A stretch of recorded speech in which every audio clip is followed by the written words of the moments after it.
Hello मेरे भाई लोग, क्या हाल चाल है। उम्मीद करता हूँ सब बढ़िया होगा। आज मैं बताने वाला हूँ why not to buy Duke 250 into. जो मॉडल है हमारा ये 2021 का मॉडल है। ये भी ओवर प्राइस था। सबसे पहला पॉइंट ये अपना प्राइस। ये बहुत ओवर प्राइस था। जैसे कि इसको मैंने लिया था 266 में लिया था ऑन रोड। जो अभी वाली 250 आती है वो इससे भी महंगी आती है। ये बताना चाहूँगा इसमें ये पॉइंट में कि ये गाड़ी ओवर प्राइस्ड है, बहुत ओवर प्राइस्ड है। दूसरी बात आ जाती है इसकी मेंटेनेंस कॉस्ट को लेके।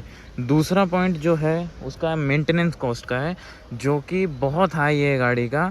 जैसे कि इसका एक मिनिमम मतलब लेबर फ्री सर्विस ही 2500 की होती है, 2500 की होती है। और अगर labour free maintenance cost high है। और इसकी चैन इतनी आवाज़ करती है, उसको मेंटेन करने में भी हालत टाइट होती है। बिल्ड क्वालिटी, बाकी बिल्ड क्वालिटी एक नंबर है, एकदम मस्त है गाड़ी की। बस इसकी बिल्ड क्वालिटी में इधर देखो इंडिकेटर्स में प्रॉब्लम आती है, क्योंकि मेरे खाली एक हाथ लगने से ये टूटा है। इसको टेप से अभी लगा के रखा हुआ है, लेकिन एक हाथ लगने से टूटा है। समझ सकते हो इसके इंडिकेटर्स की तो बिल्ड क्वालिटी बहुत बेकार है। और चौथा पॉइंट पे आते हैं हम लोग, not comfortable for family. Because अपने फादर होंगे, इसको नहीं चला पाएंगे, मतलब 50-55 ऐसे होंगे तो इसे नहीं चला पाएंगे। और अपनी मम्मियाँ पीछे नहीं बैठ पाएंगी ये बाइक पे, क्योंकि इसका स्प्लिट सीट है और थोड़ी हाइट पे है। और इंडियन लेडीज़ कैसे बैठती है आपको पता ही है। इस पे नहीं बैठ पाएंगे अच्छे से। पॉइंट है इसका ग्राउंड क्लियरेंस। इसका ग्राउंड क्लियरेंस बहुत कम है। जैसे भी मतलब अगर दो बंदे बैठ रहे हैं इस पे, कोई भी बम्पर पे जाती है, टच हो जाती है नीचे से, जो कि बहुत बुरा लगता है, बहुत बेकार लगता है ऐसा टच तो। और इसका जो BS4 आता था उसमें इसके मुकाबले ज़्यादा ग्राउंड क्लियरेंस था। और ये BS6 के नाते मतलब हीटिंग इशू ना हो, इसके लिए इन्होंने एग्जॉस्ट इसका इधर से निकाला है। ये इसका ग्राउंड क्लियरेंस कम हो चुका है, तो ये इसलिए बम्पर पे बहुत लड़ती है अगर दो लोग बैठे हो। अगर सिंगल कोई है तो ज़्यादा प्रॉब्लम नहीं आता है, बाकी दो लोग में प्रॉब्लम है। अब हम बात करते हैं 6 पॉइंट की, जो कि है ये बाइक का हीटिंग इशू।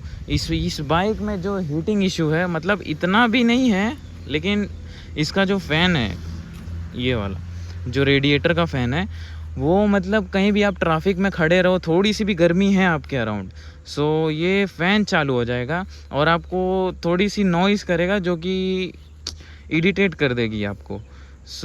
ये है इसका 6 पॉइंट। तो अब हम बात कर रहे हैं 7 पॉइंट की, जो कि है इसकी सीट हाइट। इसकी जो सीट हाइट है वो थोड़ी सी ज़्यादा है।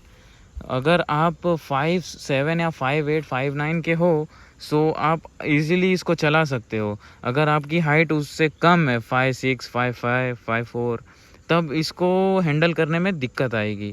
अपना 8वां इशू इसमें ये आता है, इसमें जो विंड ब्लास्ट है, क्योंकि इसमें वाइज़र कुछ नहीं है, फेयरिंग वाली बाइक नहीं है, फुल नेकेड स्पोर्ट बाइक है। इसमें वाइज़र नहीं आता है। इस वजह से अगर आप हाईवे पे लेके निकलो और 120 के ऊपर या 120 पे भी चलो तो इतनी दिक्कत आती है, मतलब विंड ब्लास्ट की, हमें अब पीछे खसकने लगता है आदमी, हेलमेट के सहित पीछे जाने लगता है। फिर अपने आते हैं 9वें पॉइंट पे। 9वां पॉइंट ये है इसकी माइलेज। इसकी जो माइलेज है 250 के हिसाब से बहुत कम है, बहुत कम। क्योंकि ये सिटी में 25 से लेके 28 का माइलेज देती है सिटी में।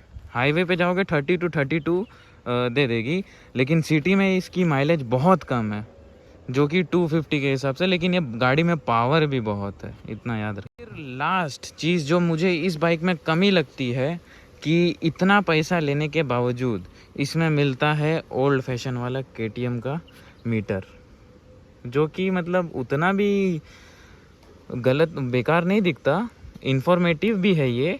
लेकिन 390 का जो मीटर है वो 390 का मीटर है, लेकिन इतना पैसा लेने के बाद भी ये मीटर मिलता है हमें, तो ये थोड़ी बात है, डिसअपॉइंटमेंट वाली बात है।